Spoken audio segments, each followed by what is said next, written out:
Hello, hello, hello. How you doing? Hey, Sans, how you doing? I see that you're already here. We're gonna be covering some. We're gonna be covering some news as usual, and then I managed to fix the Binding of Isaac stuff, so we'll be able to cover that in a bit. So that's all well and good. Can you hear me good? Just making sure that everybody can hear me. I can see that you responded, so I'm assuming you can hear me. Let me make sure that everywhere else is all good. Just making sure that everywhere else is all good. Give me a sec. Give me a sec. And the other one's right here, but I gotta change it here. Change it here. There we go. There we go. Okay. So everything should be good. Should be seen by everybody. This is great. So, but yeah, in general, everything is good. Everybody's good. Everybody can hear me. It's been a very, very eventful week. I didn't think it was gonna be, but there's been a couple of things going on right now regarding the industry. But we can just go ahead. I'm gonna start recordings for the YouTube video, but we can definitely move ahead and start talking about the news. So let me just hit record, and there we go. So hello everybody, welcome to the gaming marketplace, where you don't invest with your money but with your time. Right now the gaming industry is changing in a good or maybe bad way. It's for you to decide, but we're seeing a bunch of news related to buyouts, some layoffs happening in the industry, and we are seeing some good stuff happening with the indie industry. So who knows? Maybe this is all good, and then we might not see it. But overall, the industry overall is changing as a whole, and there's a lot of things happening, a lot of shifting a lot of shifting. Oh, that's my dog just came in. Wait, give me a second.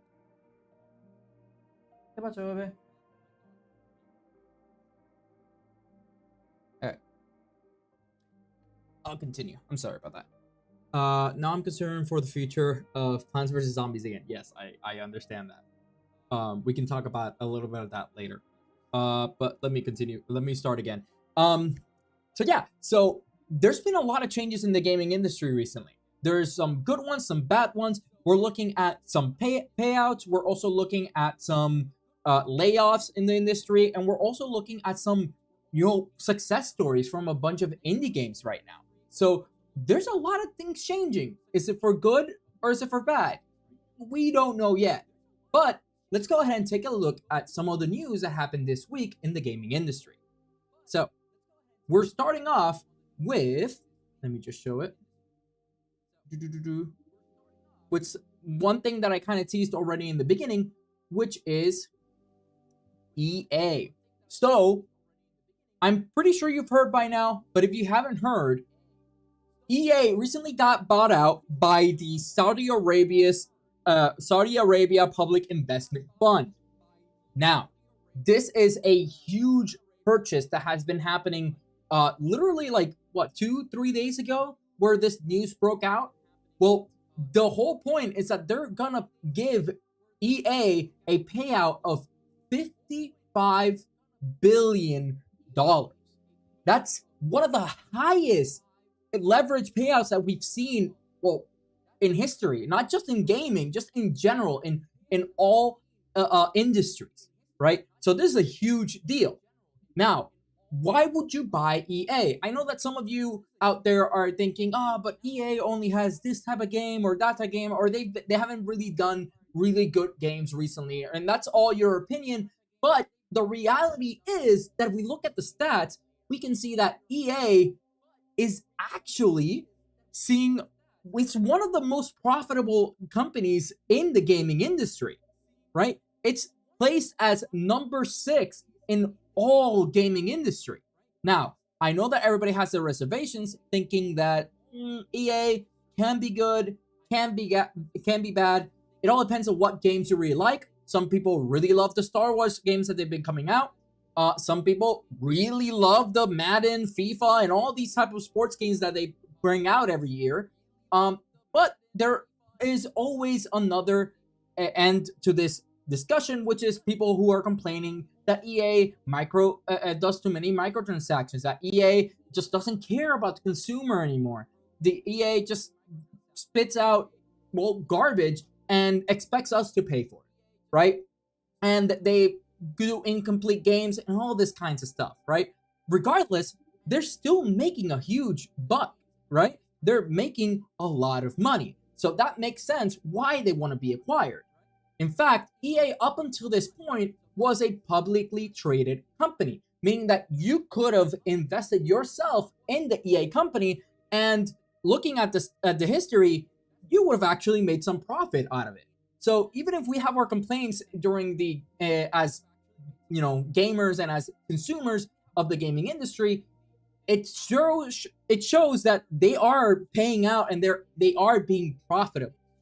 And as much as we hate about microtransactions, people still paying them. So they've grown a lot in just this year. And that's why I'm not surprised at all by that the Saudi Arabian Public Investment Fund has set their eyes on EA. Now, EA, although as good as they have been, there's one main reason why the Saudi Arabian Investment Fund has been trying to, purchase them and has been trying to acquire them. And that is the mobile industry. So the mobile industry, although non-existent in the United States, is very big in other parts of the world, especially in Middle Eastern cultures and in Asian culture. So like basically West Asian cultures have really taken into using mobile games, and that's basically their preferred method of gaming, or at least very popular over there. And they think that EA could earn more money in their mobile. So EA up until now, with every single facet that they've done, has earned roughly a revenue of $8 billion per year. And this $55 billion payout that they're receiving is roughly 7 times the profit and the revenue that comes in every single year. So this is a huge thing, right? And the problem is that although this is great, they're getting a lot of money out of this, the reality is that there is a catch, because not everything is good. There's always a reason. You can't just throw around $55 billion and not expect any drawbacks, right? So what is the drawback with EA's acquisition? Well, the drawback is that EA now will have a debt of $22 billion. So the way this works is, think of it as basically the mortgage of your house, right? So your house, you can buy it, and when you buy a house, that house costs something and you have to go to the bank and you get a loan, right? Well, in this case, the Saudi Arabian interest fund is the one that is getting that loan to pay out, right, your house, or in this case, the company EA.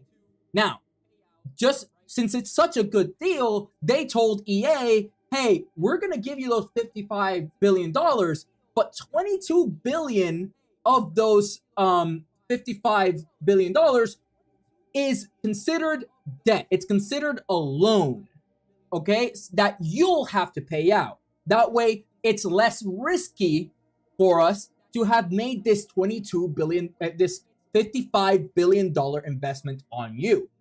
So this compared with, for example, remember how I talked to you about how they want mobile to be their main focus and they want mobile to grow in the EA company?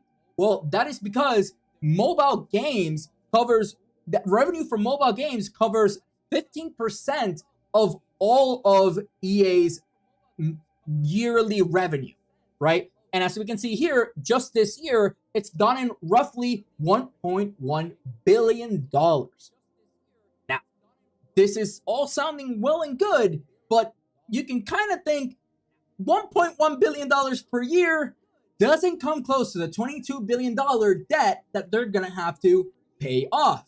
And I'm assuming there's going to be some interest in that debt, although we don't know what that number really is.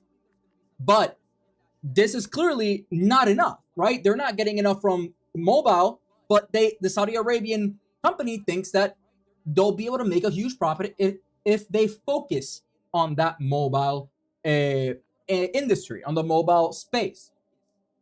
This could work, but it could also not work. So here's the reason. You do have EA, as I mentioned previously, is a publicly backed company, right? Or used to be. Before it was bought out, it was publicly traded, meaning that we saw a lot of the bad practice that a lot of times we complain about in the industry, which is they're just trying to make games to give money to shareholders, and they don't really care about the passion of making video games. And the argument here is that with this $55 billion payout, they'll be able to go private because they've been, acquired by a private company. Since they're private, they don't have to care about shareholders, right? So they'll be able to actually work on games as they see fit without thinking too much about the profit or anything like that. And thus they can put more attention into what really matters, which is creating those games. Now, that's what they say, but in reality, this investment fund is no different than shareholders, right? These guys are investing a bunch of money on EA, expecting a return. So they're going to make sure that they get that return. And we still have that looming $22 billion debt that they are going to have to pay. But how are they going to do it? Well, now EA is forced to take additional actions to try to be able to repay that $22 billion debt once they get acquired, which they'll do by, unfortunately, doing a bunch of layoffs on the industry. And this is a bigger trend that we've been seeing in general, especially with AAA companies in the industry, where there's been more and more and more layoffs as it's gone on. And this is all very much predictions, right? People are worried that this acquisition is going to cause layoffs, because a lot of times when these type of acquisitions happens, a layoff does come after, because it's an easy way for them to say, hey, we have this much less expenses, but we have the same revenue. So now that profit margin is way bigger, and they can pay out their debt that much more easily. So there's another thing that, since they want to focus on the mobile games, there's another issue that we will see, and that is the microtransactions. So how do mobile games make so much money? They make so much money by putting a bunch of microtransactions in their games. And it's very predatory in a lot of ways, a lot of those mobile games, and how they deal with microtransactions. And so the easiest one is just putting a bunch of ads that you either pay to remove, or they're just enforces you to just look at ads all the time, and that's just more revenue for people in mobile, which is why a lot of people don't really like playing mobile games, because it's heavily incentivized for you to put a bunch of ads on your game, and people don't want ads when they're playing video games. So this is incentivizing, once again, EA to have even more microtransactions, which they've already been criticized before for having already too many microtransactions in their games. So unfortunately, I don't see that getting any better with this acquisition. And that leads us to another question. Are single player games dead, with, at least in regards to EA? Because they want to focus on mobile and they want to focus on microtransactions and all these different ways to gain money. But the reality is, single player games don't give you a long-term amount of money, right? You get a lot of money the moment it's released, but that's it, right? Unless you were to develop a bunch of DLCs, usually the only payment you get is the moment the game is released, and the profit of selling all the copies of that game. But a lot of times you don't get as much money, even if they were to include microtransactions in these games. People who play single player games usually don't really buy microtransactions. The whole joy of microtransactions is to basically show it off to other people online. And if it's a single player game, there really isn't a reason for you to invest so much on DLCs or microtransactions. Thus, meaning that they don't get the profit that they would want. There's no increase in profit for those type of games. So will they die out? Will they use those teams to stop making single player games and just keep making games that they know they can monetize? I mean, everything is going to be okay with Apex Legends. Everything is going to be good with even the Madden games, right? The FIFA games. Those are all going to be good because they already have a bunch of microtransactions in there, which gives EA so much more leverage for how they want to address their clients and how they can get money from their clients, right? But just because this is the thing, if single player games are not dead and they still develop them, expect even more predatory microtransactions to be bogging down those single player games. Or those, if they do die and they start focusing on the games that are already giving them profit, expect even more microtransactions to be included and jammed into those games. Who knows? Maybe you'll have to pay just to enter the game every single session, or maybe pay to play online. Who knows? The point is that they'll be looking for whatever way they can cram in profit so that they can hopefully not lay off as many people as they'll probably will, and to hopefully be able to appease the new private entity that owns them. But that just shows that the industry, AAA industry, is struggling. And your EA is not the only one that's going to be struggling from layoffs and all these kinds of stuff going forward. Another company that's going to be struggling with layoffs, or has been struggling with layoffs, is Avalanche Studios. Avalanche Studios, the one that made Mad Max, Just Cause, and the Hunter games, they had to unfortunately do some additional layoffs just this month, with them laying off the Liverpool studios and laying off all the employees that worked in that studio.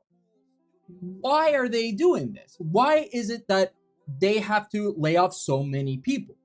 Well, the reason is actually that Microsoft has kind of screwed them over.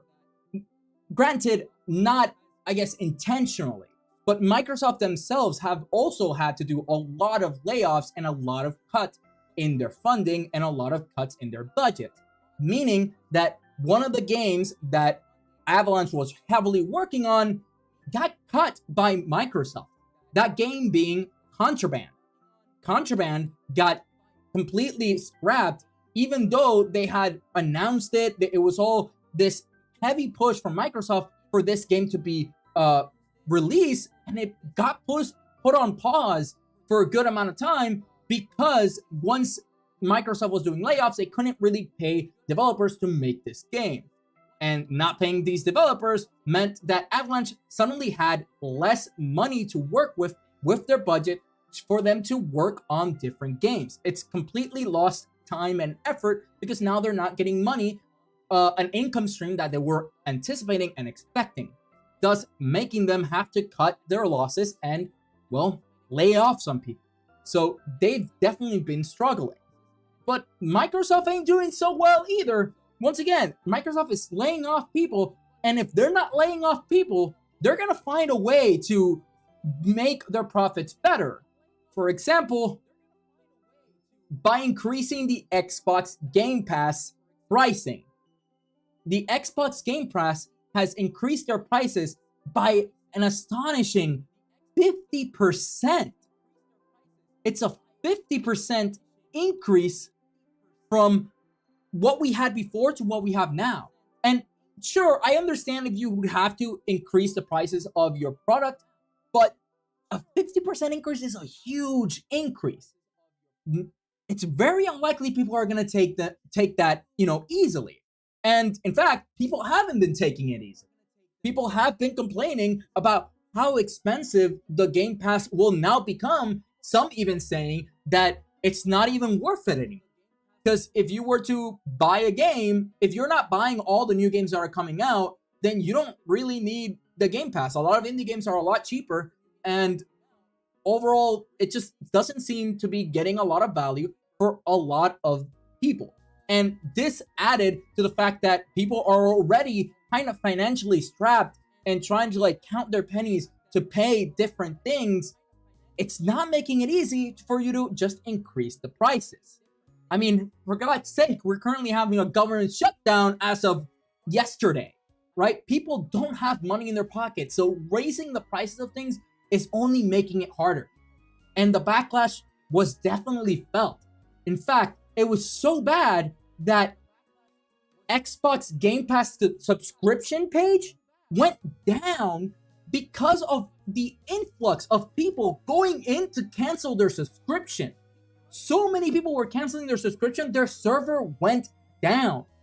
And this is definitely making people unhappy because some people feel like their money is now trapped with, or they're forced to pay something that they don't want to pay anymore. And unfortunately, once again, a lot of people just don't have the budget to keep paying the prices that they already have, let alone increases that we've been seeing. And it's bad when you have somebody like GameStop making themselves look like the heroes. Because GameStop has already posted a couple times saying, hey, if you don't like digital stuff and that you won't own, which is the Game Pass, you could always buy our physical games and we will actually, you'll actually own it and you can actually play it whenever you want because it's now yours. Physical media has been on the rise recently and they seem to know this is the case, so they're pushing for people to buy more physical media, in this case, physical game cartridges. Now, that being said, they even went out and posted saying that they will not be charging you the $30 that is the new Game Pass. Instead, they'll charge you the exact same price that they normally charge you for the Game Pass, and you'll be able to get the ultimate Game Pass. Now, you might be wondering, how does that work? Well, because the Game Pass cards that they have are just tokens that immediately activate a Game Pass, not like some other cards where it's just the monetary amount that you can then use in your console to buy what you want to buy. In this case, when you scan the Game Pass, it actually gives you that Game Pass subscription immediately, right? So them charging you the exact same amount before is a very smart strategy, and they didn't even need to do anything about it. They're still getting the exact same amount of money that they expected, and maybe even more, because they might bring a couple of customers that normally don't buy the ultimate Game Pass from GameStop and buy it directly through them instead of going digital and buying it directly through GameStop. So this clearly seems like it's all blowing in their faces, and Xbox is definitely just struggling right now. And do you think that this maneuver is gonna do any better. I mean, they increase their prices hoping to get more profit, but if everybody leaves, they ended up losing and earning less than if they just left it the same price, or maybe having just increased it by, I don't know, $2-3. That people would have been complained, but they would have at least not flocked to cancel the subscriptions as we've seen. And the thing is, with these cuts that we're seeing, a lot of people are feeling the effects, and major companies and AAA are not the only ones struggling, because one thing that happened is with Sirocco. Sirocco, if you don't know this game, I don't really blame you. So, because this game, I didn't even know of until I heard this news.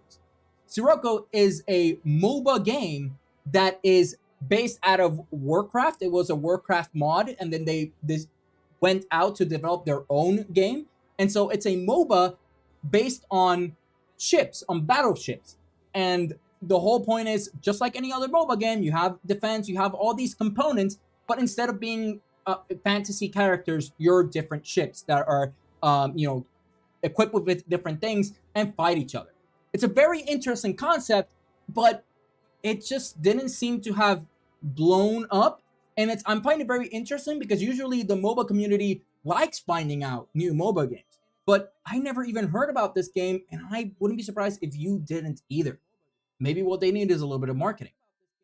But unfortunately, when they launch, even though they spent 15 years working on the product, they had to recently shut down their servers, because although they had a peak of 882 players when they launched the early access, in the last few months, we're seeing barely 1 to 2 players. And servers aren't cheap. So they made the decision to shut down the servers so that way they didn't have to keep paying those costs. But not all hope is lost, because they did say in their Discord that they are very proud of the game, and they plan on continuing work with this game so that way they can hopefully add more features, making more enticing, and hopefully when they have more resources, they can boot up the server again and they can have a bigger player base. What they need is marketing. Hopefully they get a good amount of budget so that they can actually start marketing the game, because if people know about it, then you'll at least have maybe a small community that decides to play your games. MOBAs are very popular, but they are very competitive. So you got to make sure that you cut through the noise and that your game, however unique it is, can actually reach your target audience. So here's hoping that they manage to actually get their target audience, and hopefully it becomes a success story in the future. But only time will tell. Luckily enough, not all news is bad, because although some indie games might be struggling, others are thriving, as we've seen with the release of Hades 2. Hades 2 was in early access for this entire time, but the 1.0 release came out this week, and it's skyrocketed in players, it's skyrocketed in sales. In fact, just in Steam alone, it saw currently a increase of almost 100,000. What was it? Let me see if I can find it. So it saw an increase of almost 100,000 concurrent players, a peak of 100,000 concurrent players. And that's really good, especially considering that the game was in early access up until this point. So some people have already played the game, and now they get to play the full game. And this is just on Steam, by the way. This is not considering the fact that it's also available on the Nintendo Switch, it's also available on Xbox, and it's also available on PlayStation. So we're only seeing the numbers from Steam, and they already look really good. So I can't imagine how much they must be making right now and how much success they must feel, because they've also been getting a lot of traction in consoles, not just in PC gaming. And this just shows that indie games are currently doing really well. Maybe there's some that always kind of don't get the traction that they need, but overall, they're seeing way more success than a lot of AAA games nowadays, which is this shift in people no longer wanting to play those AAA games and the AAA games are no longer the games that are highly anticipated. Instead, the highly anticipated games are indie games. And what's even more impressive is that we've had a streak of really bad sequels in the last couple of years, but maybe sequels are good now? Because Hades 2 is a sequel, Silk Song is a sequel, and they both met expectations. They both did exactly what a sequel should do, which is they took the base game, took what was great about that game, added more into it without ruining the formula, and more importantly, they didn't just smack microtransactions just to try to get a cash grab from the IP. They actually made they loved their games and they actually made a game that people want to play and that it met people's expectations of that previously played these games. So once again, another win for indie developers, which seem to be doing super well. So much so that right now, the top 3 rated games of the entire year are indie games. That being Hades, Expedition 33, and Blueprints, which maybe you haven't heard of or maybe you have. There's a lot of people who loved watching different streamers play Blueprints, and I know that a lot of people, when it came in the Game Pass, because it was in the Game Pass included, really enjoyed playing it. So the top three are currently indie games, and we haven't seen that in the past. So this is a clear shift in the industry where people are clearly being more interested on what indie developers are doing and are being a little bit more skeptical on whether they should try out the AAA games that are coming out. We're getting to a point where just because you have a well-known IP does not mean that you'll be successful. But once again, we've seen a bunch of development and a bunch of releases of really good indie games. And just this month, we saw the release of Megabonk and a Clover Pit. Both of these games have been very successful, and it hasn't been that long since they released. And keep in mind, these are indie games developed by 1 or 2 developers. So if you take that into account, Megabonk has currently had a 1 million sales, which with its current price of $10 per copy, that means that single developer has seen roughly $10 million before Steam got their cut. If we try to account for Steam's cut, which is I believe 40%, we're still seeing around $6 million for a single developer. That's gonna set you perfectly comfortable for the next game you want to develop. And Clover Pit has only been out for 4 days and has had 300,000 sales, which is really good for a game that's been developed by only 2 people. And those 2 people, they've acquired, according to their current for sale game, is currently roughly around $9. But once it leaves the sale, it'll be similar to Megabonk. It will be $10. Regardless, that has allowed them to see a good amount of money on their pockets that they can use to live comfortably and hopefully make other really good games. So what we're seeing is that indie games are profitable and AAA games are not. But why? Why is that happening? Why are we seeing this ginormous shift? Well, the reality is AAA games have grown too much for their own good. Maybe that's why we're seeing layoffs, right? We've seen now that good games can be created with less developer and with enough time. But developers on AAA companies have everything against them. They have the money, but they don't have the time. And a lot of times they overinflate their groups with a bunch of developers. So this is definitely a formula where now we're seeing companies not being able to withstand the scale in which they grew. And that's causing them to basically implode from the inside. And it's not because people aren't interested in their games. They might be skeptical, but we're still looking forward to a lot of games, AAA games that are going to be, developed in the future. and that they've announced. We're very interested in those, but we won't spend our money that easily nowadays.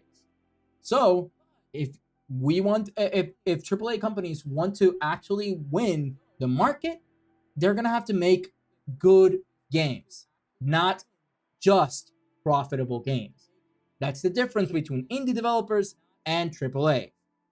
AAA looks for profit. Indie developers, although yes, they want profit because we all need to live out of something, they look to make a good game for people to enjoy their game. The art of the craft, right? Meanwhile, the other ones are just there for making shareholders happy, which for them, more money means happier, bigger number means better person, and that means more microtransactions, which people don't like. So once again, this is just highlighting how this the industry continues to change, and maybe it's for the better. Hopefully it is. I mean, I think that supporting individual creators and indie developers that are making these amazing and fun games is something we should be doing with all society, including like buying your local on your local store and down the street, right? Like supporting locals or supporting small companies is something that maybe we should encourage or just celebrate a little bit more nowadays. And you can still, buy and enjoy what AAA companies do, but just make sure that they have your interest at heart and not just there to get a quick buck. But that is all for this week's news on the gaming industry. What do you think about the news? Are you excited for some of these games that have been released recently? And are you sad to hear that the industry is having all these changes? Or maybe you don't care about indie games and you want AAA companies to do better. You want them to release those games. Maybe you're that type of person. But let me know in the comments down below. And tune in next week to D Gaming Marketplace on Twitch, YouTube, or on TikTok for us to cover the next week's news. I will be covering the news every single week. And if you want to check some news of your own, you can also go to thegamingmarketplace.com, where we have a tab there where it covers all the marketplace news that have been coming related to the gaming industry. That's also where I look a lot of the news articles that I then cover here in this video. So please go ahead and check it out. But until next time, remember, all right, we'll leave it there. I didn't know how to end it, so we'll just leave it there. So yeah. What do you guys think? I know that the comments were going a little bit crazy there. Yeah, I'm sorry. I'm sorry, so that you're not getting another Dragon Age ever again. Microtransactions. We're talking about the EA, the price increases. Physical media W. We do love the fact that we're getting increase in physical media. That's actually a lot of fun. Hopefully that that's a whole industry that has been dying out. So maybe we bring it back up again. Actually being able to own your stuff instead of having to pay somebody else to rent your stuff. Are we gonna get another Steam situation where Steam servers crash? I don't think so. Why would we? I feel like they've even with the success of all these games, they've been slow increments, right? And Hades, even though it was very successful, Hades actually already had a lot of people who already owned the game, so it wasn't like a huge flock of people buying it all at the exact same time, right? There are people who already own the game and they just had to boot it up. So yeah, so that's definitely like, I don't think that the servers are going to crash this time around. And I would hope that if that happened, that Steam also invested a little bit more on having some servers available, additional servers available, especially for those games that they know will sell well. So maybe that's why we didn't hear it this time around. AAAs do be shaking in their boots right now. Yeah, they really are. I mean, the economy is getting hard. It's not that easy to just make it's not that easy to just make any game and make it profitable. This is similar to, I don't know if you know the history behind video games as a whole, but do you know about Atari games, right? Video games for a second, they almost died out, and we might not have had all the video games that we see nowadays. The gaming industry almost died, and that was because of Atari games. So a lot of Atari games were being mass produced, and those Atari games were just, their cop out was the IP of movies and stuff like that to sell the games. But then people would get those games and realize that those games were really bad. They were just there as a cash grab for the IP, but they weren't really including anything new or any fun features in the game. And I feel like we're kind of reliving that right now, where we're currently in that point where games are, from AAA games at least, they're just becoming not fun, right? Because they're just full of microtransactions, and that's it. The gameplay is secondary. And when that happens, and you're just getting money because of the IP involved, not because of the actual gameplay, then you slowly start killing your own franchise. We've seen it with Saints Row. We've seen it with Battlefield, which they're hoping Battlefield 6 fixes the issue. We've seen it with Black Ops. We've seen it with Call of Duty. We've seen it with a bunch of games where they've just keep posting, making new games, not necessarily fun or good games, just new games that have the same IP. The only reason video games are alive was because the NES, of which sort of looks like the front of a loading VCR player. Yes, so the NES came out, and that's what saved video games, because actual fun games were being developed by Nintendo, right? They basically saved the industry. And right now, what I feel is happening is that the indie developers are the ones saving the industry right now, because AAA games are killing it with them trying to be profitable and just trying to use IPs to keep squeezing out money. Meanwhile, indie developers are making actual innovative games that are willing to take the risk of maybe making a game that might not be as profitable. And that has allowed them to actually, get a lot of profit. I mean, you see it right here. This is one person that gained, that up to this point has roughly $6 million on his bank now. He's $6 million richer right now. And then the other two that make Clover Pit, sure, that's going to be divided by two, but it's still growing. It's only been 4 days, and they keep getting sales. So who knows? They themselves will be the next millionaires, because they've made good games. And as long as they know how to keep their audience and keep people happy and engaged, they're gonna keep being successful. The moment they start looking at microtransactions and their integrity is being questioned, that's when you start losing more money than you're making. But I say all this, but we did see that EA, even though they've been disliked by a lot of the community, they still were making a huge profit. So people are buying. So there is always a market. So can we really say that the indie developers are the right way and the AAAs are the wrong way? Well, we can't really say that. I mean, in our perspective, as the consumer, as the customer, yes, we can definitely say we indie developers are better because they have my thoughts in mind, or me as a person in mind, and AAA companies don't. But AAA companies are also doing well because they're the ones actually making profit and guaranteeing profit year through year, right? So it's definitely depending on how you look at it, one side of the industry could be more successful or better than the other. It all depends on what you want. Let's hope Vedinad doesn't have their payment process account with a processor account with a $6 million banned. Yeah, you're completely right. With their go. Also, did you know that Vedinad, the one who made a Megabunk, is actually there's a conspiracy, which I don't think it's a big conspiracy. I think it's a rumor, but it's pretty true if you ask me. Is actually Danny Dev, which is a famous solo developer on YouTube.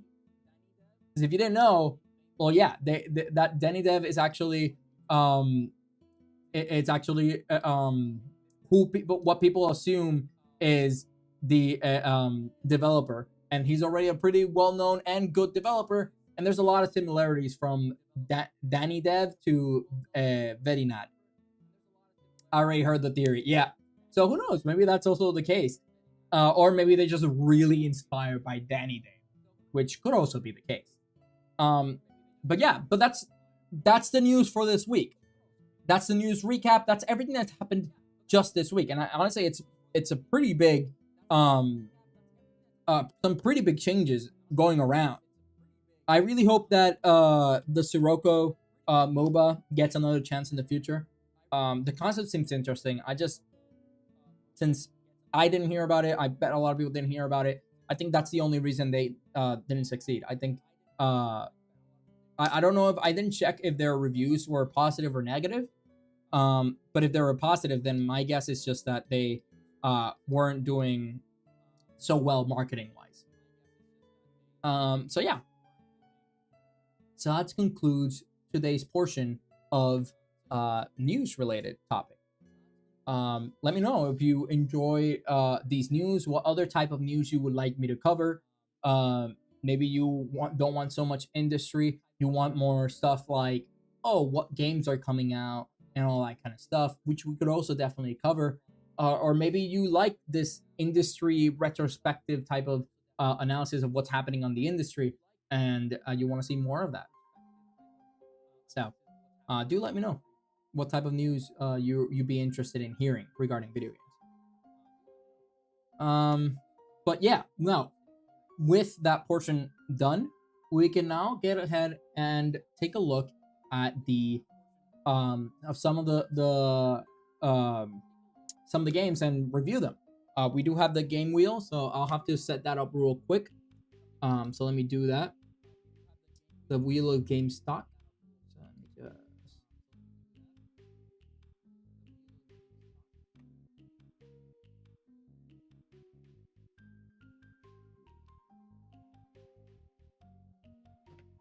Whoopee.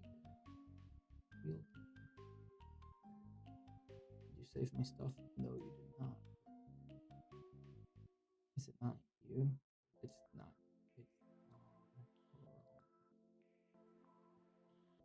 It's on Chrome, that's why.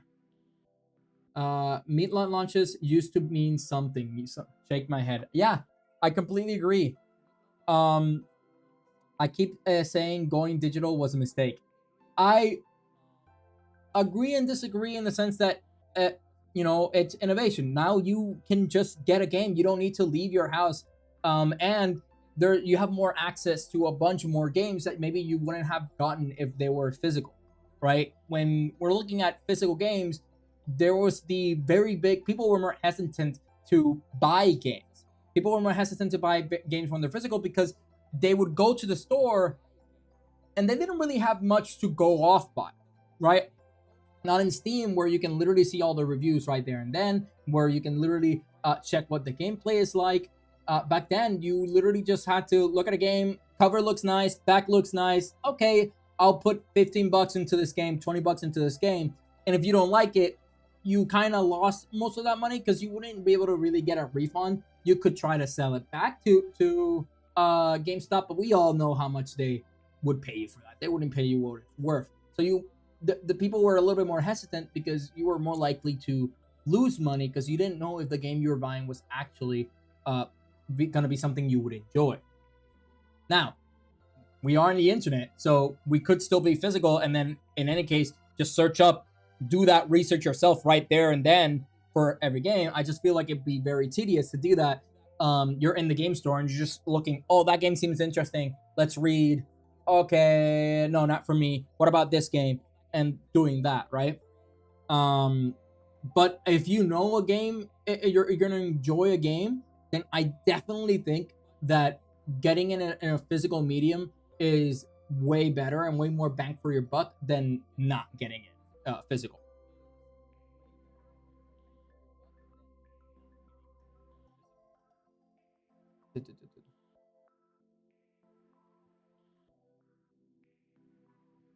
Why the hell am I getting a CAPTCHA on TikTok? I swear to God. I got a CAPTCHA on TikTok to show because of inactivity. I swear to God, the TikTok player is so weird. It's such a weird TikTok studio is so live studio is so weird. But yeah. Regardless, let me. That's what I was doing. I forgot what I was doing. Let me go to Chrome. The wheel.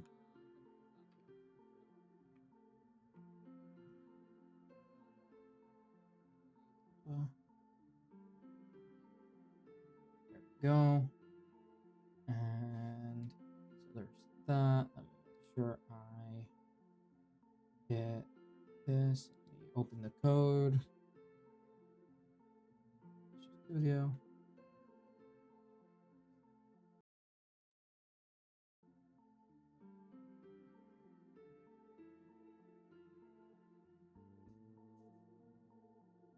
Visual Studios, and then let me go ahead and just open.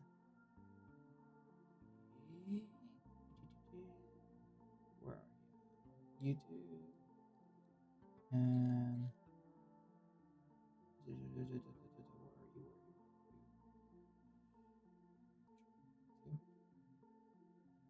There we go.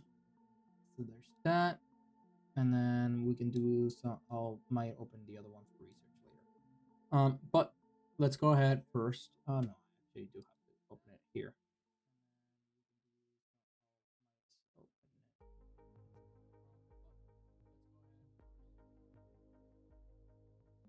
SteamDB, the usual.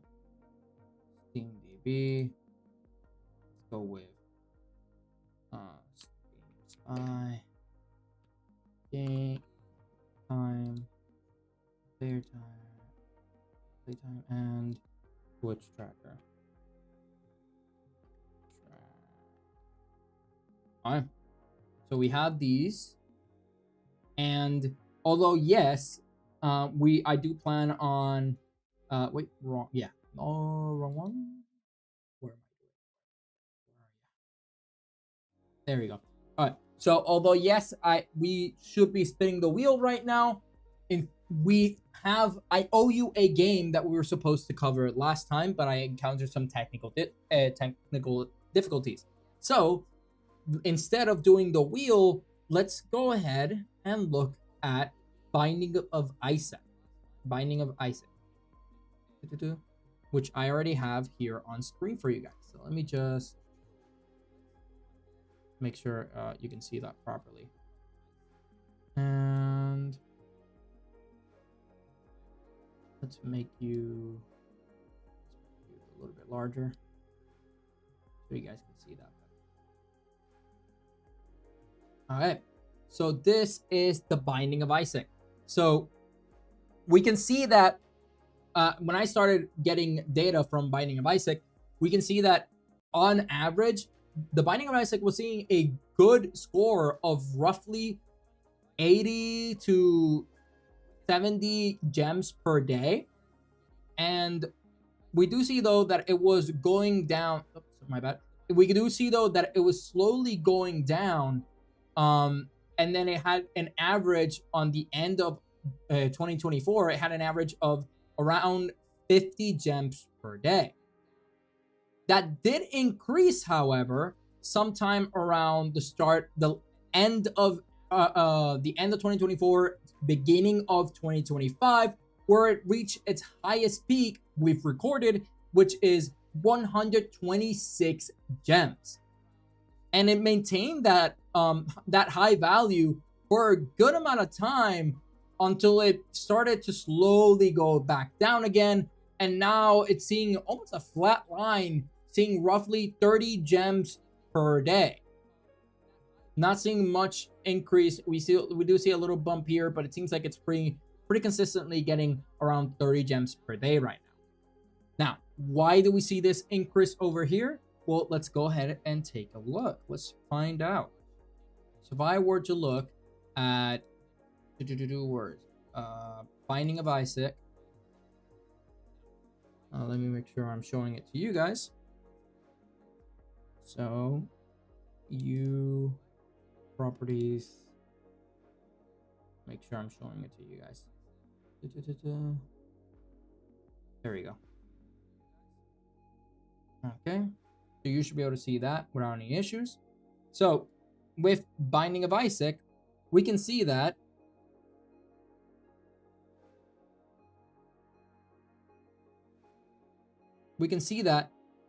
it had seen roughly, what is TikTok doing right now?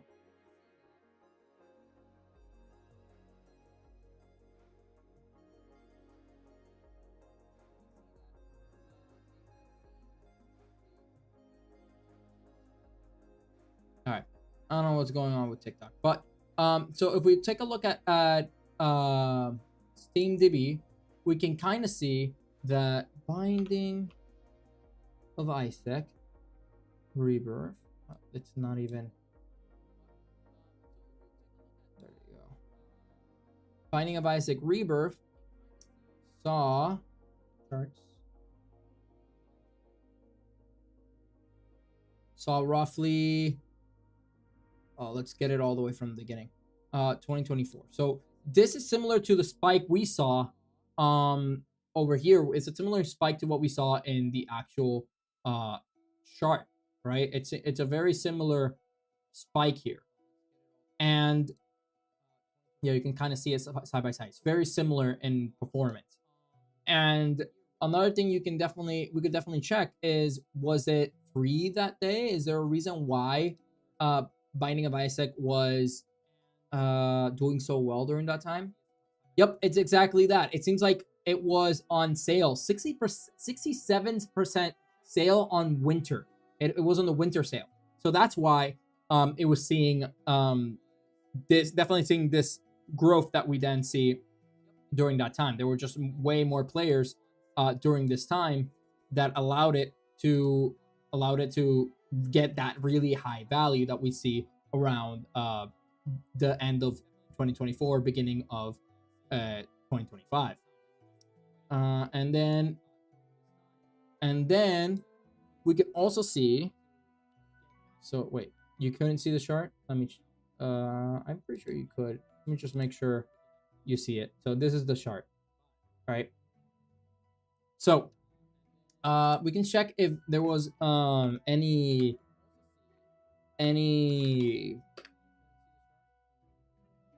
how do you say streaming being done during that time as well.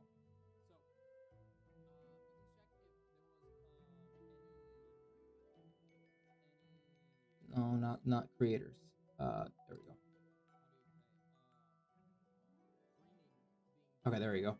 So Binding of Isaac, we can also see that there was a good amount of increase sometime in, well, this is, where are we? Sometime here. This is the beginning of end of 2024 and beginning of 2025. We can also see some spikes here, which correlates to the spikes we're seeing. And I believe, although the value went down around this time in September and August, I believe this little spike here that we're seeing correlates to this peak here. And if we were to take a look, yeah, it's almost exactly the same day. So this spike here correlates to that little bump we're seeing in the graph. So let me just, I'm not showing you guys. So this little spike that you're seeing here, let me see how I can put this so that you guys can actually see it properly. All right, this little spike here, right? This little spike here correlates with this little bump we're seeing right here, where everything is kind of 30, but we see that little bump that correlates with this sudden increase in viewers. But there weren't that many. Where are the channels?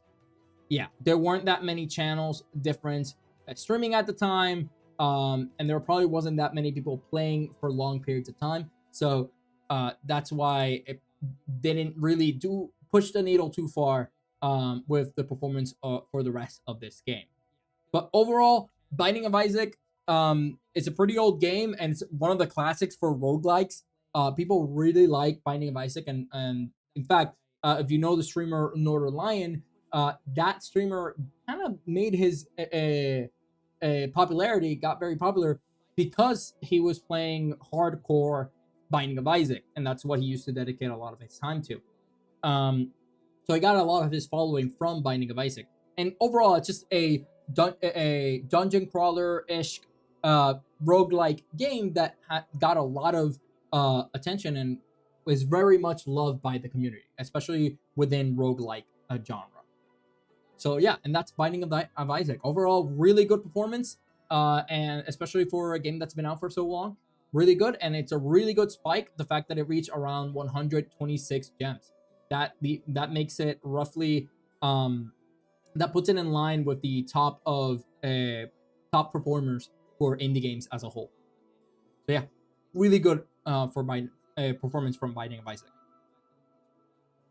So unless somebody else has any suggestions regarding what game to cover, we can go ahead and go into the wheel of GameStop.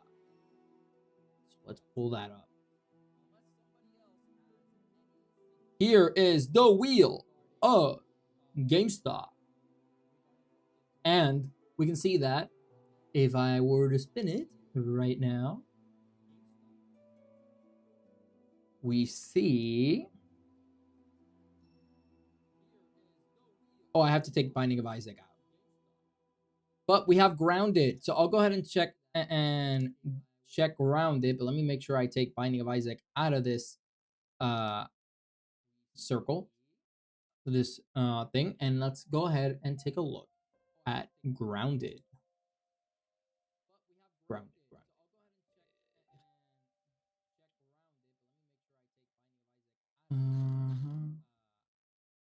Just give me a few.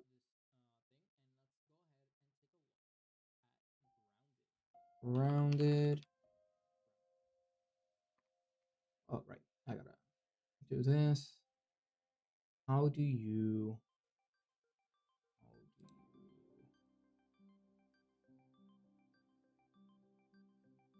Right. How is it that it's being saved and written? Grounded. Oh, just like that. Perfect. So I'll just copy that. Up, copy. Let's go ahead and pull up the chart here.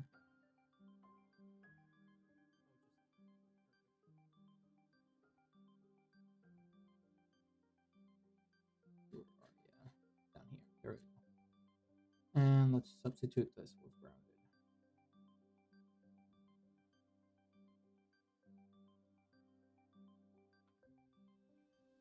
Grounded, and let's run this back, shall we?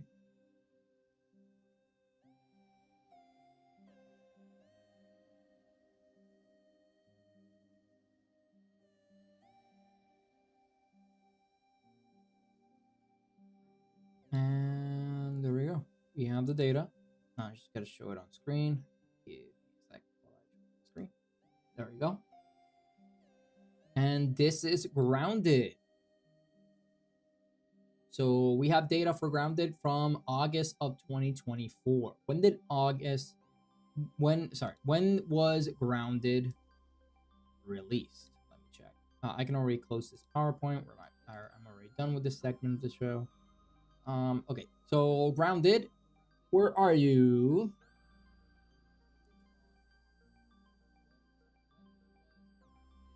Where are you, Grounded? Okay, there we go. So let's go ahead and take a look at Grounded.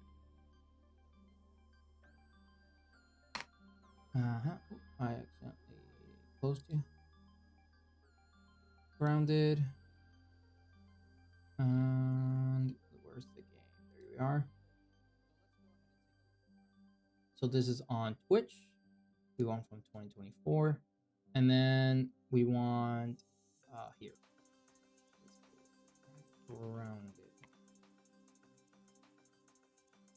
Grounded 1, which Grounded 2 already came out.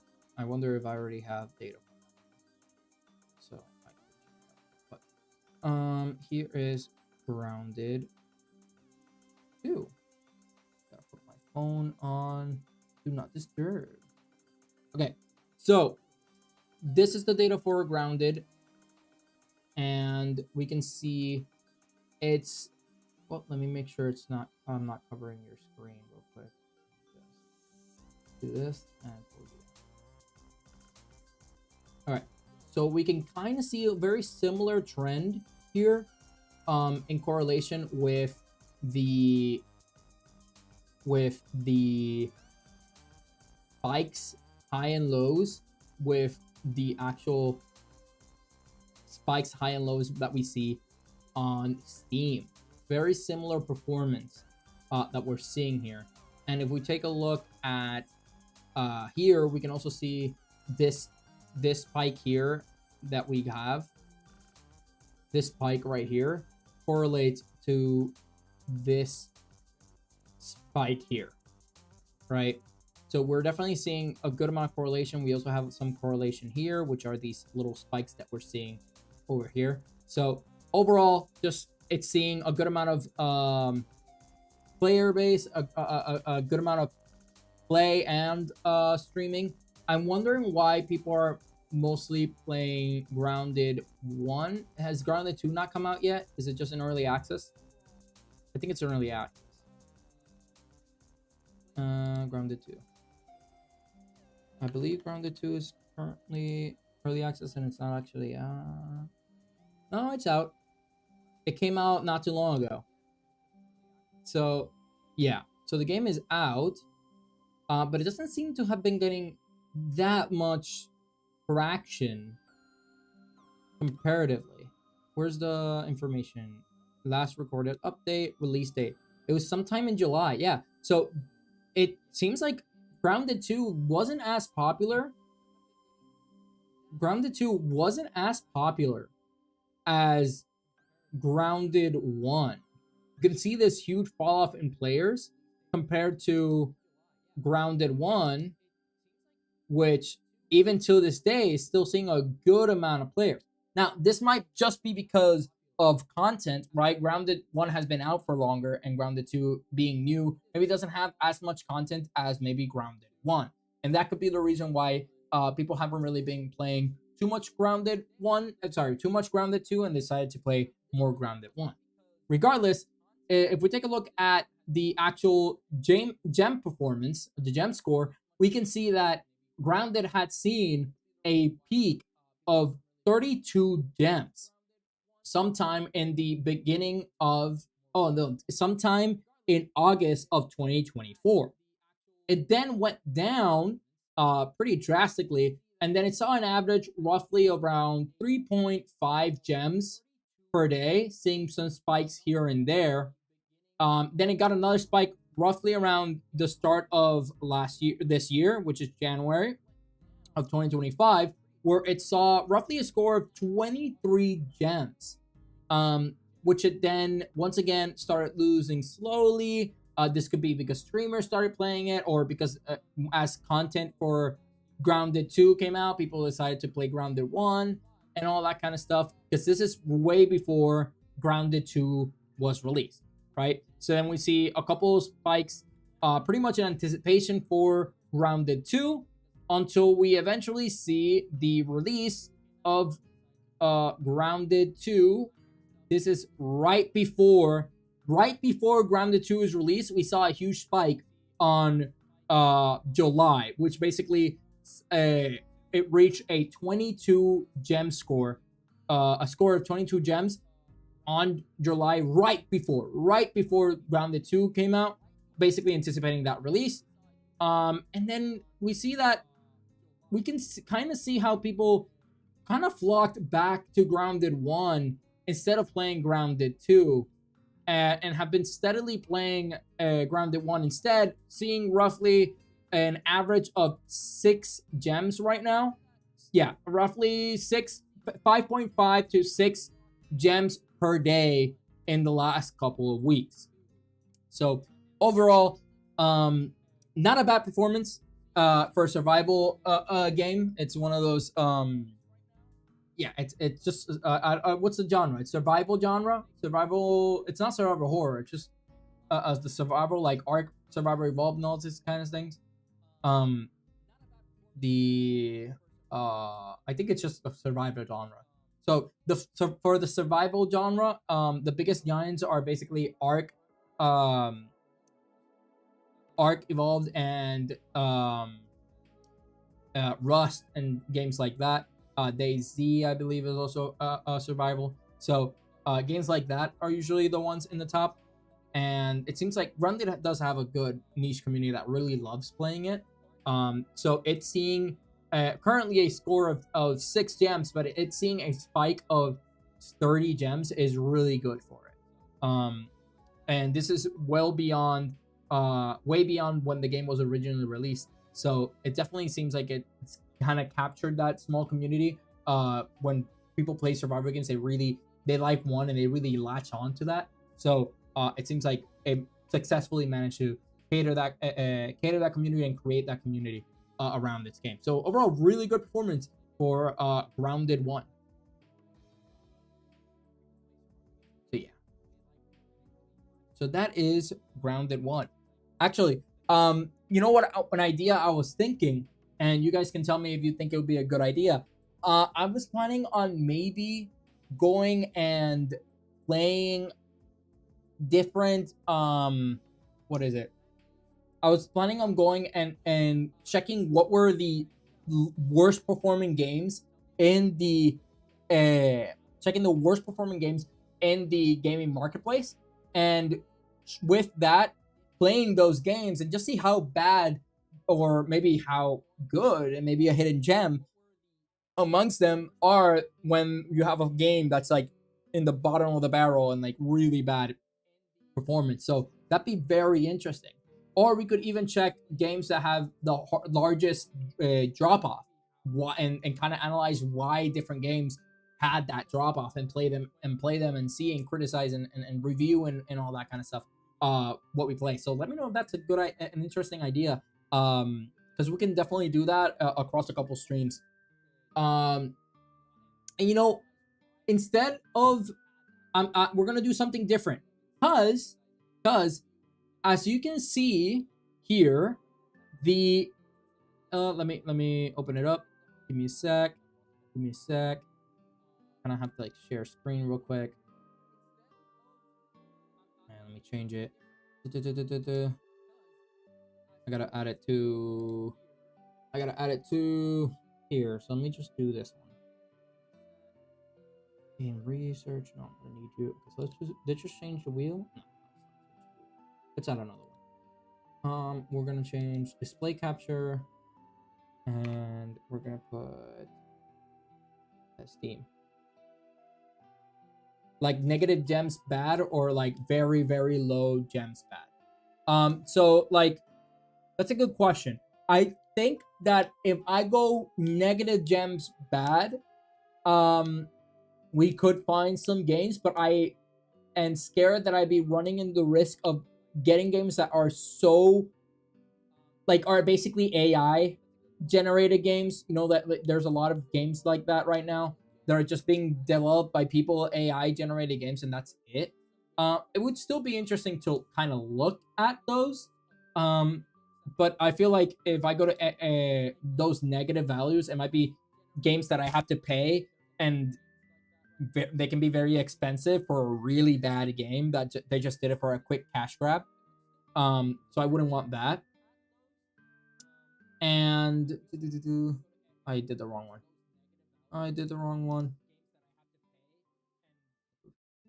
Yes. And then add.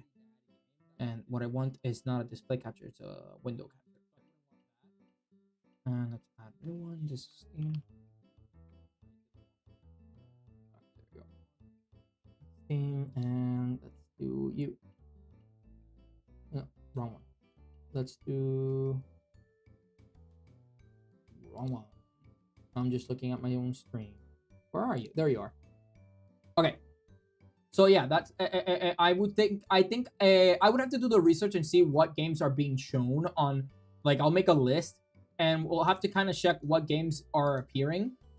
But My prediction would be that it would probably be games that are roughly what do you say, games that are roughly 0 point something, and not games that are fully in the negative, right? But who knows? Well, I'll do a little, like, I'll scrunch around and see what those games, how those games are, and see which ones would be interesting for us, would be a better result, and then we can hopefully kind of like scrunch around and see if we find some hidden gems around there, from those indie games, and stuff like that. And we can play it, or we can just be, kind of laugh and have a good time about how bad these games are. So this is what I was thinking of. So as you may already know, the Steam autumn sale has just started. I believe it started today. If not today, it started yesterday. But it just started. So I was thinking, why not look at some of these games and see which, according to the gaming marketplace, which are the best games for you to invest on and buy in the Steam sale. Now, there's a bunch of games, so we'll just take a look briefly on some of them. We might not analyze them too heavily, but I thought that it would be interesting just to see, according to these, the games that are in sale, what are the top performing games that maybe you should, if you're gonna do a, if you're gonna buy one of these games, which game should you buy, right? We can definitely go ahead and I can look it up with you guys here, and then maybe if it's interesting or there's just too many games, and we want to kind of go more in detail, I can definitely make like a little short or a video, kind of going more in detail or more thorough search through the games, and just showing you, once I've done the research, just showing you all the top games to invest your money on, through the autumn sale, which is here up until when? Now through October 6th. Oh, it's not even that long. It's just a week. We'll see. I might make like a little short video about it. We'll see. We'll see how it goes. Regardless, let's take a look at some of these games. So which game catches your eye, right? Let's try to make it so that we can just kind of look at the games that are on sale right now, right? Look at the games that are on sale right now. And having these games on sale, let me just boot up where are you? This. So this is a mock-up, a local mock-up of the website. So with this, I can I'll be able to kind of look at the results that the website would give me. But in this case, it would include the entire data instead of like the one that you have on the website itself, which is just the website itself. It's just the 3 months, because of what we've spoken about before. So you said Fallout 76, so let's check. Fallout 76. So Fallout 76, how much is it right now? I'm gonna be honest with you. I didn't know you had to pay to play Fallout 76. I thought Fallout 76 being like a basically MMO, I thought it was gonna be free and you could buy like a subscription like most MMOs do. But I didn't know you have to pay for it. So right now it's Fallout 76 is 75% off. So it's $10 if you want to acquire it. And if we look at its performance, we can see that. Oh, give me a sec. If we look at its performance, I'm looking at the wrong tab. There we go. We can see that Fallout 76 currently has a rating of basically 20 gems. That's really good. And if we go to the actual website, so let me go to thegamingmarketplace.com. Gaming marketplace.com. If we go to the actual website, top games, and we search it up, we should be able to see its actual standing. Just give it a bit. It's a lot of data. Fallout 76. So right now, it's in 102nd place. That's currently, according to the performance, it's the 102nd place. And it's seeing roughly 19.70 gems. And it went up recently. It seems compared to yesterday, it went up by 6%, which you can see kind of here. But if we look at the last 3 months of this game, we can see that, you know what, this is good. We can just use the website. I don't have to use the other version. We can use the other version if there's a game that's not in the top 1,000. But in this case, I'm assuming most of these games are going to be in the top 1,000, so we should be fine. But yeah, we can see that on average, Fallout 76 sees roughly 20 gems right now, but it saw a peak in the last 3 months of 36 gems. Overall, keeping a pretty consistent performance all throughout the year, and pretty decent amount of people playing it. And who knows, this increase that we're seeing right here of 6%, it might have increased because of the summer sale. So maybe some people have, bought it and decided to play it recently. So that's something else we're looking at right now, is which one have actually benefited from the autumn sale, right? Which one of these games that are currently on sale have actually seen some growth thanks to the autumn sale. So very interesting with Fallout 76. But let's take a look at the game that's in the actual front page, because those are the games that I'm assuming more likely people would just buy and get, right? So we've already seen Call of Duty, and I've covered Call of Duty in previous I've covered the history of Call of Duty Modern Warfare and its performance in previous videos. You can check it out in the YouTube channel. But if we were to look at Modern Warfare right now, which should be this one, it's currently at 135 gems. It hasn't seen a huge increase, so the autumn sale hasn't really increased its performance by much, but it is currently standing at 14%. Yeah, 14%. So it's overall seeing really good numbers, which it's to be expected for Call of Duty, right? So let's see, Cyberpunk. Cyberpunk is not in the top 10, but let's see how it's doing. So Cyberpunk has seen an increase of 0.40 something gems. Not a huge increase, so not many people have bought the game recently, thanks to the autumn sale. But overall, it's seeing a score right now of 48.33 gems. Also really good, and a 45th place. As of right now, Call of Duty seems to be the best performing game so far.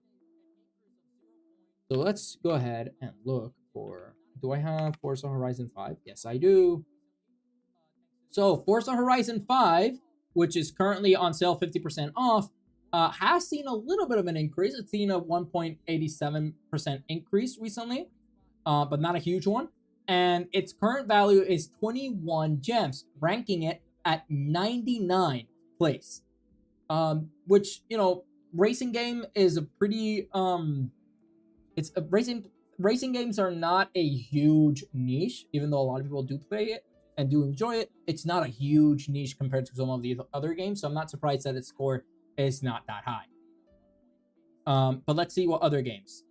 RuneScape. I believe I have RuneScape. Let's see. Dragon Wilds. This is the one.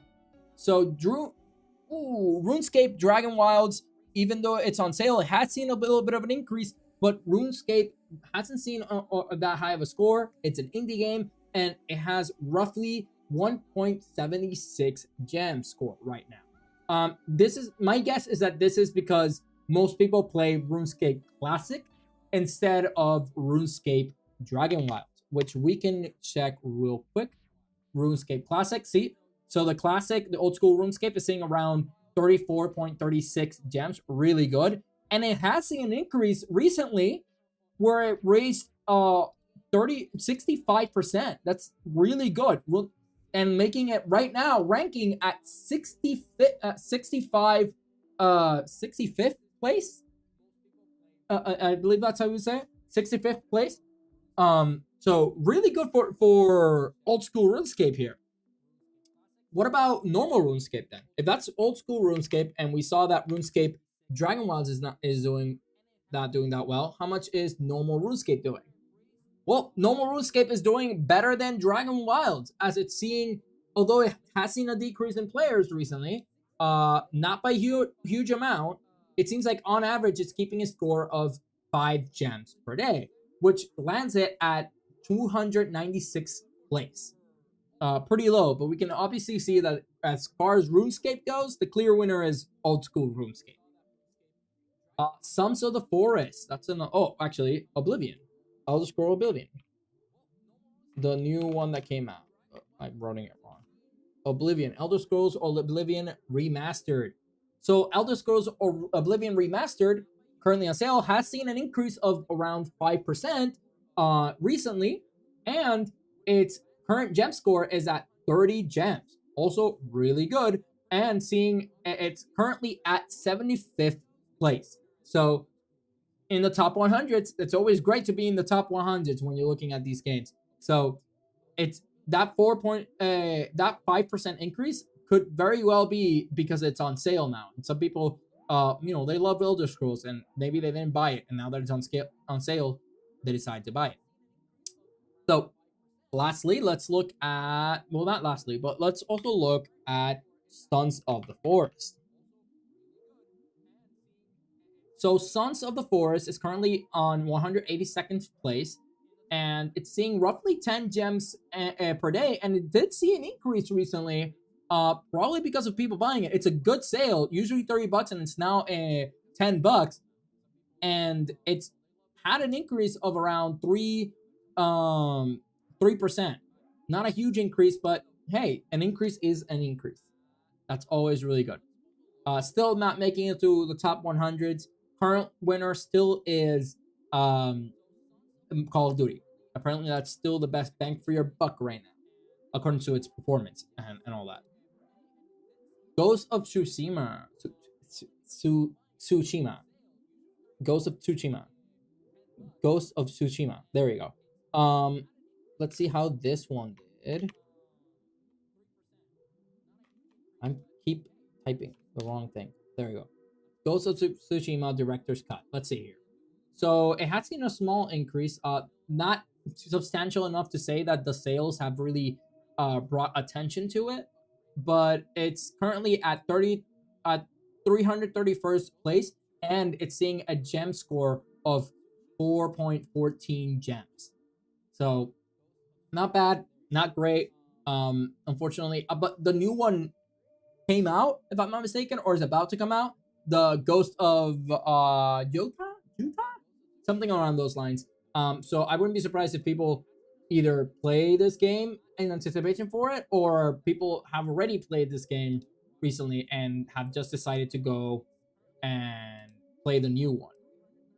Is it out already? Ghost of Yuta? I guess it's not out, or it is out and I haven't seen data. So let's go ahead and look at Dune. See you, Sans. Thank you for tuning in. Always grateful. Sleep well and good luck at school tomorrow. Wait, tomorrow's Friday. So good luck at school tomorrow. All right, so let's take a look at Dune. We don't have Dune in this data set. Hopefully tomorrow I can timestamp the streams. Yeah. Once again, I don't rush. You're doing it on your free time. There's no problem, but I'm very grateful that you do. So, by all means, rest easy. Have a good one. Let's see here. Hogwarts. Let's see if we have Hogwarts. We do have Hogwarts Legacy. Is it worth you playing Hogwarts Legacy? Well, Hogwarts Legacy is currently at 147th place, and it's seeing roughly 12.7 gems. Really good. It seems like it had an increase of 3%. Not that much. There's some people who really like Hogwarts, but I don't know if it going on sale. Some people were like, maybe some people did buy it because it was on sale, but I don't know. I heard some people really loved it, some people really didn't like it. So definitely interesting. It's on sale now, so if you are a big Harry Potter fan and somehow you didn't buy it before, you can buy it now. Schedule 1. That's bound to ruffle some feathers. Let me see. Schedule 1. Schedule 1 is currently in 45th, 46th place, doing really well with an indie game with a score of 46.56 gems. That's really good. Even though it's only seen an increase of around 50%, it's still really nice to see that this indie game is still very popular and still receiving almost 50 gems per day on average. This is really good. I haven't played it, but I would definitely love to. I might take advantage of that sale. It's currently in 30% off, so best time to buy it. There isn't. Right now would be the best time to buy it. Or maybe they put it on sale again. Maybe there is a better time. But regardless, really good game. Overall, really good game. Let's see that Titanfall. Not Titanfall. Titan Quest. Do I have it? Anniversary Edition is the only one I have. I don't have two. Is it all together? Titan Quest. Seems like I only have the Anniversary Edition. That's one. And this one is not on sale. So we're not. Look at that. And Grand Theft Auto, GTA. Well, we don't even have to go too far for it because GTA is right here. GTA is on sale right now, and it has seen a huge increase. Wow. So the sales have done its effect because GTA has seen an increase of 120%. Seems like a good amount of people saw it on sale, 50% off, and decided to buy it and have been playing it. And now it's reached a score of 477 gems, keeping it at the third highest performing game in the marketplace right now. This is a clear winner. If you want to play GTA and you don't have it yet, you should definitely jump right now. It's 50% off. There's no better deal than this one to play it. And it's a lot of other people have already jumped on this bandwagon and start playing this game. So you should definitely do the same. Spider-Man. Give me pictures of Spider-Man. So Spider-Man 2 is also on sale, but it's only a 20% sale. Hasn't really seen that much of an increase, and it only has a score of 3 gems. This is also to be expected. A lot of people play Spider-Man, especially Spider-Man 2 on the PlayStation. But regardless, it's nice to see it here. If you're not a PlayStation player, like you don't have PlayStation, would be a good game to pick up. But it's currently at 416th place right now, and the highest peak that we saw for Spider-Man was around 4 gems. So overall on PC, it doesn't seem to be doing super well, which might be why it's on sale. But on PlayStation, a lot of people used to play it, and a lot of people love Spider-Man 2. So definitely consider picking it up, although 20% is not that big of a sale. So maybe you can wait for the next time. Hopefully it's a bigger sale. Assassin's Creed Shadows. Let's see if I have this one. Damn, I have to write the whole thing. Assassin's Creed Shadows. I do not have Shadows, so we will not cover it right now. Shadows, which is 40% off, so if you want that game, you should definitely take it. And God of War. I remember we covered God of War not too long ago, but God of War Ragnarok currently standing at 3.55 gems. It doesn't seem like the sale of 20% off has really been moving the needle much. It doesn't seem like it has made people buy it. It's, wow, great number. 365. It's currently at 365 days over 1. So really good. Still top 300, top 500 game. It's just a lot of people have played it once. Similar to Spider-Man 2, a lot of people played this game in PlayStation, not in Steam or PC. So, but if you haven't played it before, it's just 20% off. Maybe it will be in a higher percentage sale in the future, but that's currently what it is right now. Red Dead Redemption 2. We also covered this one not too long ago. Red Dead Redemption 2. And Red Dead Redemption 2 has not really seen any change recently due to the sale, but, well, let me check. Yeah, hasn't really seen any change according to the sale, but still is in 35th place. People really do love playing this game. It's really good and has a scale. It has a current gem score of 60 gems. Really good game. I played it. I really loved it. I know a lot of people do go play the online version of that game and like role playing. So if you like cowboys and you like that stuff, you should definitely pick up Red Dead Redemption 2. It's a lot of fun. It's currently 75% off. So a better time than now to get it, there isn't, right? 75% off is really good. You're getting a masterpiece of a game for only 15 bucks. So if you haven't gotten it, I highly suggest you get it now.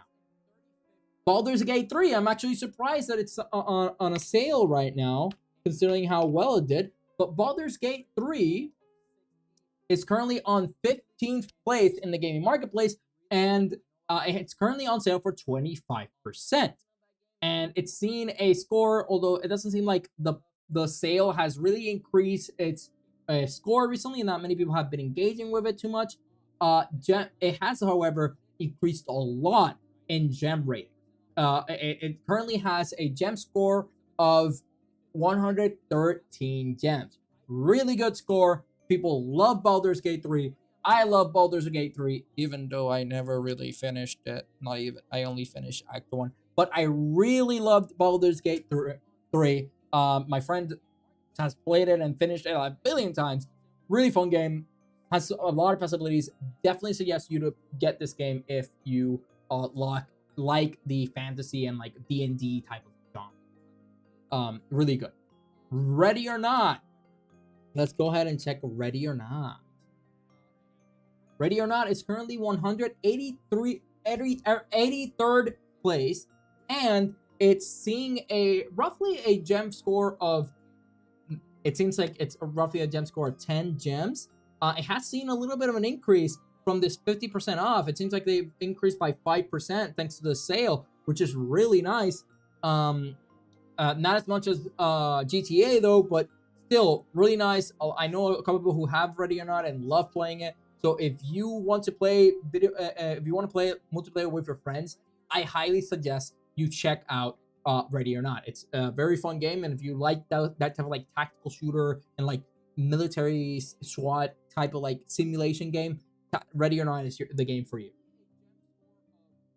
Let's see here. Doom: The Dark Ages. We already know how this one did. At least it didn't do that well on PC. Or just in general, it didn't really do that much in sales. It was basically considered a flop. But not really. It's just, not as successful as Eternal, for example. But regardless, it has seen an increase. It seems like the sales did. It's a 33% off, so it seems like some people, now that it's on sale, have decided to give the game a try.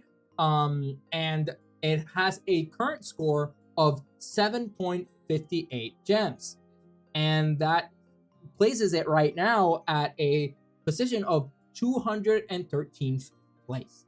Doom: The Dark Ages, not a bad game by any means, but there are a bunch of critiques by people. But if you're interested in the Doom franchise, definitely a game that you should pick up. It's a lot of fun for those that love that genre.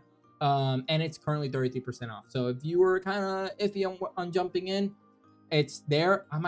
It can show how bad maybe the sales were, because this game came out this year. So for a game that came out this year, seeing 33% off, it kind of shows you how much it struggled when since it had released.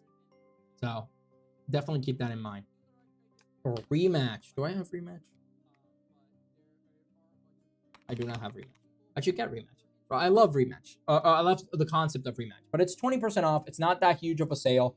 But it's not a bad sale at all. I wish that EA is screwed now with the acquisition, so I doubt that they do it. But I would love to see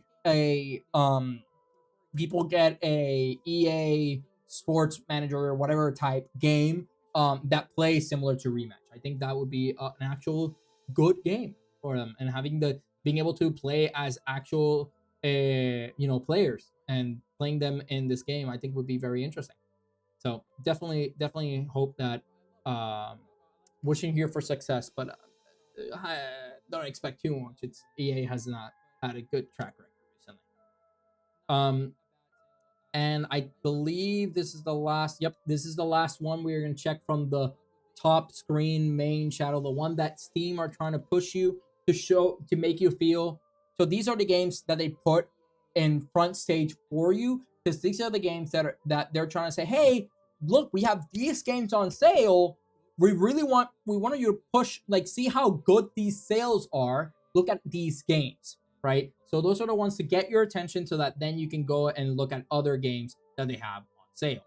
And the last one is Stellar Blade, which I do not have. Oh, I put I have Stellaris. I don't have Stellar Blade, unfortunately. But we'll leave it at there. Let's see. You know, I see here Victoria 3. It's 70% off right now on the autumn sale. Wait, 70% off? Yeah, 70% off. Victoria is another grand strategy game made by Paradox. If you don't know, Paradox made Stellaris. It's a really good company, really good at making grand strategy games.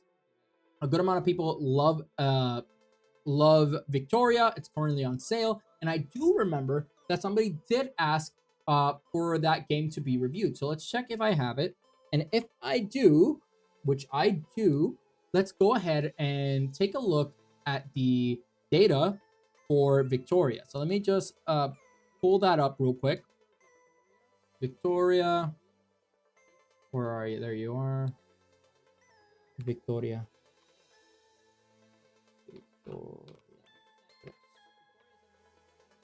And now let's see here. Okay, so we don't have too much data from Victoria, so we'll just show it here. I could check if I have more data. I might have more data. We can take a look at it some other time. It's in the wheel, so we'll definitely come back to it later. But yeah, this is I would love to play Victoria. I think me and my friends would love this game, and it's currently 15 bucks. It's still expensive, but for me right now, for my budget, but 70% off is a really good deal. It's a really good deal. It's a good deal, a damn good deal. Metaphor with Fantasio, ooh, 45% off, really good, really good. Just general, oh, dude, Golf with Friends. I wish it was on sale when I got it. God dang it. Nothing else that really is jumping at me. I mean, I have a couple of, ooh, this one, Lockdown Protocol. That one's also a very interesting one to get. And Tabletop Simulator, I've always wanted to get Tabletop Simulator. There's so many possibilities of things you can play with Tabletop Simulator. I wonder, Tabletop Simulator, how is it doing? Well, Tabletop Simulator is 178th place, and it's currently has a gem value of 10 gems. And although it's on sale, it's 50% off, but it's not an expensive game. It's 20 bucks, and right now in 10 bucks. If you want a tabletop game, I would highly consider getting a Tabletop Simulator. I really love it. I haven't played it, but I've seen a lot of people use it. It's a super good concept, really interesting game. So yeah, I'm not gonna go too much. This is just the autumn sale. If you have money and you have the time, now is the time. During these type of sales that Steam does, now is the time to buy games. Now is the time. If you're a VTuber or you're a content creator and you do content that you want to play with friends, different like multiplayer games that you want to play with friends, check the autumn sale. You might find something that you might find interesting, and that might be able to allow you to play with your friends and have a lot of fun. So highly recommend you go through the autumn sale, see what from your wish list is currently on sale, and if you have the money and you have the time, get it now. Right? We love these sales. This is one of the best parts of being with Steam as a service. So fully take advantage of it. All right, but with that said, that concludes today's update of the gaming marketplace. I thank you so much for tuning in, and I hope to see you next week. That is I've given you the entire news for this week. We looked at some games, we analyzed the out on sale, and we also analyzed some games and saw their performances. So overall, really nice, and I hope that you guys enjoy tuning every week, because I log in every week so I can give you guys the news outlet, the news of the week related to the gaming industry. So do tune in for that if you want to keep track of everything that's happening with the game industry, and if there's any news type of thing. And also, if there's any specific type of news that you would like me to cover, let's say you want a segment that's only about games that have been released, or you want a segment about improvements in the game industry regarding maybe improvements with the the AAA games, or improvements that indie developers are doing, or maybe improvements or innovations that we've seen from indie games or multiplayer games and all that kind of stuff, then by all means let me know. I want to provide value to you guys, so I want to provide any type of performance, any type of information that you guys would find interesting. So please let me know what you'd like to hear next. But that is the update for this week, and I will have to catch you in the next one. So thank you so much for tuning in, and remember, this is the gaming marketplace where you don't invest your money, but your time. Catch you in the next one. If you want to see more content like this, go to the gamingmarketplace.com. See you there.